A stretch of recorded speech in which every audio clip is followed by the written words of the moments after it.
Since the declaration of MCC ಈ election process free and fair ಆಗಬೇಕು, ಅದಕ್ಕಾಗಿ ನಾವು 3 ಡೈರೆಕ್ಷನ್ಸ್ ಅಲ್ಲಿ ಕೆಲಸ ಮಾಡಿದ್ದೀವಿ.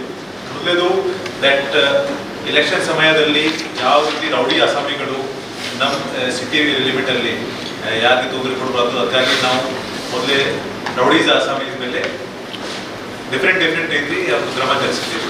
ಸುಮಾರು ಒಂದು 1200 ರೌಡಿ ಅಸಾಮಿ ಮೇಲೆ ನಾವು CRPC 107 ಮತ್ತು 110 ಪ್ರಕಾರ ನಾವು ಕ್ರಮ ಜರುಗಿಸಿದ್ದೀವಿ.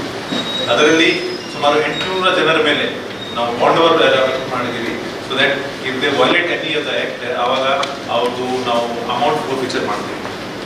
ತದನಂತರ ಅದಕ್ಕಿಂತ ಸ್ವಲ್ಪ ದೊಡ್ಡ ಅಸಾಮಿಗಳಿಗೆ ಐಡೆಂಟಿಫೈ ಮಾಡಿ ಯಾರು ಬಹಳ ಬಹುತೇಕ ಪ್ರಕರಣದಲ್ಲಿ ಶಾಮೀಲಾಗಿತ್ತು ಅಂತ ಒಂದು 75 ಅಸಾಮಿಗಳಿಗೆ ಐಡೆಂಟಿಫೈ ಮಾಡಿ ಅವರಿಗೆ ರಾಜ್ಯದ ವಿಭಿನ್ನ ಜಿಲ್ಲೆಯಲ್ಲಿ ನಾವು ಗಡೀಪಾರು ಮಾಡಿದ್ದೀವಿ. ಅದೇ ರೀತಿ ಅದಕ್ಕಿಂತ ಇನ್ನೂ ಸ್ವಲ್ಪ ದೊಡ್ಡ ಪ್ರಮಾಣದ ಅಸಾಮಿಗಳಿಗೆ ಐಡೆಂಟಿಫೈ ಮಾಡಿ ಸುಮಾರು ಒಂದು 8 ಜನರಿಗೆ ನಾವು ಗುಂಡಾ ಕಾಯ್ದೆಯಲ್ಲಿ ಬುಕ್ ಮಾಡಿದ್ದೀವಿ. ಈಗಾಗಲೇ ಅವರು ಜೈಲಲ್ಲಿದ್ದಾರೆ. ಮೊನ್ನೆ ಹೈಕೋರ್ಟ್ ಅಡ್ವೈಸರಿ ಕಮಿಟಿದಲ್ಲಿ ಅದರಲ್ಲಿ 4 ಜನರಿಗೆ 1 ವರ್ಷದ್ದು ಜೈಲು ಕಾಯ್ದೆ ಕನ್ಫರ್ಮ್ ಆಗಿದೆ. ಸೊ ಈ ರೀತಿ ನಾವು ರೌಡಿ ಅಸಾಮೀಸ್ ಮೇಲೆ ಬಹಳಷ್ಟು ಕ್ರಮ ಜರುಗಿಸಿದ್ದೀವಿ. ಪ್ರೀವಿಯಸ್ ಇಲೆಕ್ಷನ್ನಲ್ಲಿ 2019 ಮತ್ತು 2022 ಇಲೆಕ್ಷನ್ಸ್ ಅಲ್ಲಿ ಯಾರ್ಯಾರು ಇಲೆಕ್ಷನ್ ಆಫೆನ್ಸ್ ಅಲ್ಲಿ ಶಾಮೀಲಾಗಿದ್ದರು ಅದೇ ರೀತಿ ಅವರಿಗೆ ಕೂಡ ಐಡೆಂಟಿಫೈ ಮಾಡಿ ಅವರಿಗೆ ನಾನು CRPC ಬೇರೆ ಸೆಕ್ಷನ್ಸ್ ಅಲ್ಲಿ ಬುಕ್ ಮಾಡಿದ್ದೀವಿ. ಅದೇ ರೀತಿ ಜನರ ಮಧ್ಯದಲ್ಲಿ ಕಾನ್ಫಿಡೆನ್ಸ್ ಬಿಲ್ಡಿಂಗ್ ಮೆಜರ್ಸ್ ಸಲುವಾಗಿ ನಾವು ಬೇರೆ ಭಾಗದಲ್ಲಿ ಆಲ್ಟರ್ನೇಟಿವ್ ಡೇಸ್ ಅಲ್ಲಿ ರೂಟ್ ಮಾರ್ಚಸ್ ನಾವು ಆರ್ಗನೈಸ್ ಮಾಡಿದ್ದೀವಿ. ಇಲ್ಲಿವರೆಗೆ ಲಾಸ್ಟ್ 35 ಡೇಸ್ ಅಲ್ಲಿ 42 ಸಾಮಾನ್ಯ ಪ್ರಮಾಣದ ರೂಟ್ ಮಾರ್ಚ್ ಮಾಡಿದ್ದೀವಿ, 4 ದೊಡ್ಡ ಪ್ರಮಾಣದ ರೂಟ್ ಮಾರ್ಚ್ ಮಾಡಿದ್ದೀವಿ. ಇವತ್ತು ಕೊನೆ ರೂಟ್ ಮಾರ್ಚ್ ಇತ್ತು, ಅದರಲ್ಲಿ 830 ಜನ ಅಧಿಕಾರಿ ಮತ್ತು ಸಿಬ್ಬಂದಿಗಳು ಭಾಗವಹಿಸಿದ್ದಾರೆ. ಜೊತೆಗೆ ಫ್ರೀ ಬೀಸ್ ಮತ್ತು ಕ್ಯಾಶ್ ಮೂವ್ಮೆಂಟ್ ಆಗಬಾರ್ದು, so that elections R free and fair. ಅದಕ್ಕಾಗಿ ಸುಮಾರು 12 ಕಡೆ ನಾವು ಚೆಕ್ ಪೋಸ್ಟ್ ಕಟ್ಟಿದ್ದೀವಿ. ಚೆಕ್ ಪೋಸ್ಟ್ ಅಲ್ಲಿ ಸೀಸರ್ಸ್ ಬಗ್ಗೆ ಈಗಾಗಲೇ ಮಾನ್ಯ ಜಿಲ್ಲಾಧಿಕಾರಿ ಅವರು ನಮಗೆ ಮಾಹಿತಿ ಕೊಟ್ಟಿದ್ದಾರೆ. ಸೊ ನಾವು ಕ್ಯಾಶ್, ಲಿಕ್ಕರ್ ಮತ್ತು ಡ್ರಗ್ಸ್ ಏನೇನು ಸೀಸರ್ ಮಾಡಿದ್ದೀವಿ ಅದು ಕೂಡ ದೊಡ್ಡ ಪ್ರಮಾಣದಲ್ಲಿ ಮಾಡಿದ್ದೀವಿ. ನಮ್ಮಲ್ಲಿ ಸುಮಾರು ಒಂದು 22 ಲಕ್ಷ ಅದು ಕ್ಯಾಶ್ ಸೀಸರ್ ಮಾಡಿದ್ದೀವಿ. ಜೊತೆಗೆ 9 ಲಕ್ಷ ಅದು ಡ್ರಗ್ಸ್ ಮತ್ತು ಲಿಕ್ಕರ್ ಕೂಡ ಸೀಸ್ ಮಾಡಿದ್ದೀವಿ. ಆ್ಯಂಡ್ 3 MCC ವೈಲೇಷನ್ ಕೇಸ್ ಹಾಕಿದ್ದಾಗಿದೆ. 26 ಇಲೆಕ್ಷನ್ ಸಂಬಂಧಪಟ್ಟ ಈಗ ನಾವು ನಾಳೆ ಎಲ್ಲ ಅಧಿಕಾರಿ ಮತ್ತು ಸಿಬ್ಬಂದಿಗಳಿಗೆ ನಾವು ಗ್ರೂಪ್ ಕಾಲ್ ಮಾಡ್ತೀವಿ.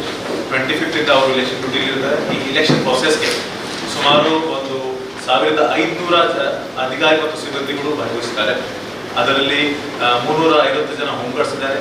ಜೊತೆಗೆ ನಮ್ಮ ಸ್ಥಳೀಯ ಅಧಿಕಾರಿ ಮತ್ತು ಸಿಬ್ಬಂದಿಗಳು ಇದ್ದಾರೆ. ನಮಗೆ ಸಹಯೋಗ ಕೊಡಲಿಕ್ಕೆ ಔಟ್ಸೈಡ್ ಇಂದ 2 ಕಂಪನಿ CAP ಅವರು ಬಂದಿದ್ದಾರೆ. ಒಂದು ನಮ್ಮ ರಾಜ್ಯದ KSRP ಒಂದು ಕಂಪನಿ ಕೂಡ ಈಗ ಬರ್ತಾ ಇದೆ.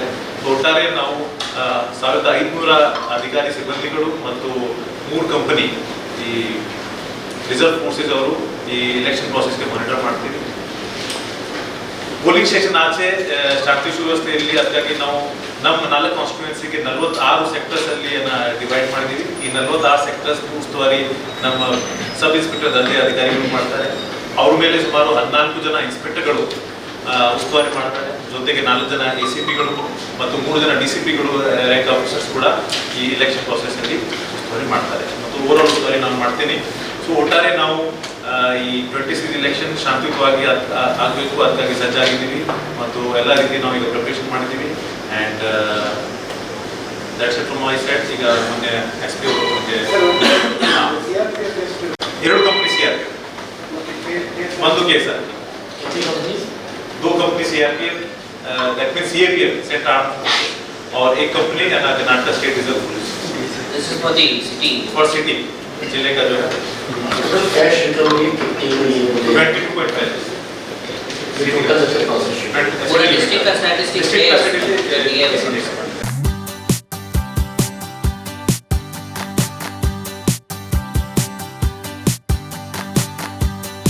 ಜೀವನದ ಶುಭ ಕ್ಷಣಗಳನ್ನು ಅವಿಸ್ಮರಣೀಯಗೊಳಿಸಿ. ಮದುವೆ, ನಿಶ್ಚಿತಾರ್ಥ, ಸೀಮಂತದಂತಹ ಶುಭ ಕಾರ್ಯಗಳಿಗೆ ನಗರದ ಹೃದಯ ಭಾಗದಲ್ಲಿರುವ 750ರಿಂದ 1000 ಜನರ ಕಾರ್ಯಕ್ರಮ ಮಾಡಲು ಯೋಗ್ಯವಾದ AC, ನಾನ್ AC, ಬ್ಯಾಂಕ್ವೆಟ್ ಹಾಲ್ ಮತ್ತು ಡೈನಿಂಗ್ ಹಾಲ್, ವಿಶಾಲವಾದ ವಾಹನ ಪಾರ್ಕಿಂಗ್, ಪ್ರತ್ಯೇಕ ಡ್ರೆಸ್ಸಿಂಗ್ ರೂಮ್ ಸೌಲಭ್ಯದೊಂದಿಗೆ ಅರುಣ ಕಲಾ ಮಂದಿರ, ಮುಖ್ಯ ರಸ್ತೆ, ಪುತ್ತೂರು. 8310091376 9448120315. ಸುದ್ದಿ ಚಾನಲ್, ಕ್ಷಣ ಕ್ಷಣದ ಸುದ್ದಿಗಾಗಿ.